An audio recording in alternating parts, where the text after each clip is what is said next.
રાજ્યના નાયબ મુખ્યમંત્રી હર્ષ સંઘવીએ આણંદ જિલ્લાના પ્રવાસ દરમિયાન BAPS સ્વામિનારાયણ સંસ્થાની સૌજન્ય મુલાકાત લીધી હતી। આણંદ ખાતે આવેલા અક્ષર ફાર્મમાં યોજાયેલી આ મુલાકાત ભક્તિ, સંસ્કાર અને આધ્યાત્મિક ભાવથી પરિપૂર્ણ રહી હતી।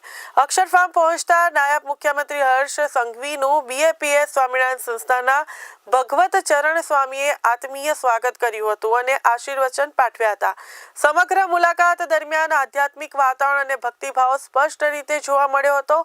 ભગવત ચરણ સ્વામીએ સમાજ, સંસ્કાર અને રાષ્ટ્રીય હિત માટે શુભકામનાઓ પાઠવી હતી, જ્યારે નાયબ મુખ્યમંત્રીએ BAPS સ્વામિનારાયણ સંસ્થાના સેવાકીય, સામાજિક અને આધ્યાત્મિક કાર્યોની પ્રશંસા કરી હતી। તેમણે જણાવ્યું હતું કે સંસ્થા દ્વારા સમાજમાં મૂલ્યનિષ્ઠ જીવન અને સંસ્કારના સંવર્ધન માટે મહત્વપૂર્ણ કાર્ય કરવામાં આવી રહ્યું છે।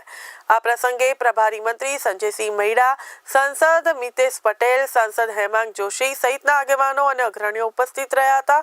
સમગ્ર કાર્યક્રમ સૌજન્ય, આદર અને આધ્યાત્મિકતા ભાવ સાથે સંપન્ન થયો હતો।